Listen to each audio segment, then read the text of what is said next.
इस वीडियो में हम फोर ब्रेन के बारे में डिस्कस करेंगे। फोर ब्रेन के 3 हिस्से होते हैं। पहला सेरिब्रम, दूसरा थैलामस एंड तीसरा हाइपोथैलामस।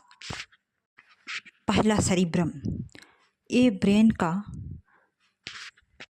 सबसे ज़्यादा डेवलप किया गया हिस्सा होता है।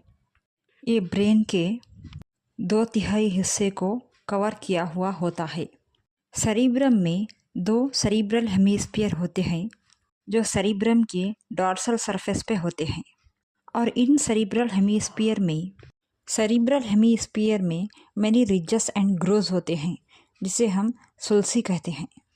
ह्यूमन ब्रेन में गैरी एंड सुल्सी ज़्यादा डेवलप हुए होते हैं अदर एनिमल्स के कंपैरिजन में, इसलिए मनुष्य को इंटेलिजेंट एनिमल भी कहा जाता है।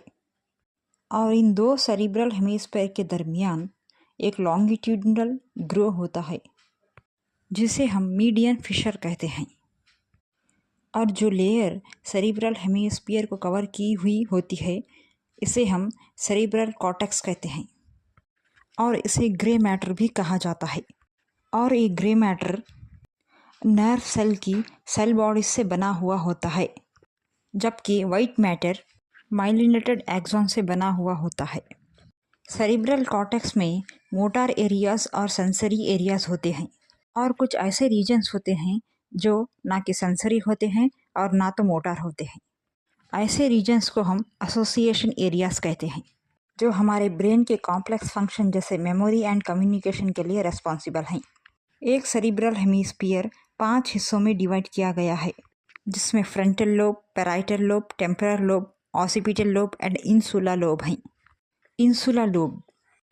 Insula lobe deep Sylvian fissure में पाया जाता है, इसीलिए ये छुपा हुआ होता है। फ्रंटल लोब सेरिब्रल हेमिस्फीयर का एंटीरियर रीजन होता है, और ये इंटेलिजेंस और वेरियस टाइप्स ऑफ वॉलेंट्री और इनवॉलेंट्री मूवमेंट के लिए रेस्पॉन्सिबल है, जैसे कि facial muscles, chewing, swallowing, movement of tongue, movement of lips etc. Parietal lobes brain के मिडल एंड अपर एरिया में पाए जाते हैं। पैराइटल लोब टेस्ट सेंसस जैसे कि sense of pain, touch, pressure and temperature and speech के लिए responsible हैं।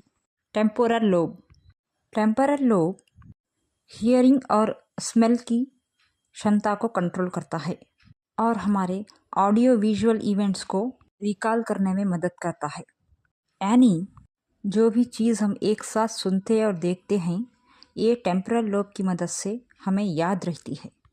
टेम्पोरल लोब स्पीच के लिए भी रेस्पॉन्सिबल है। ऑसिपिटल लोब्स ये हमारी देखने की क्षमता को कंट्रोल करता है।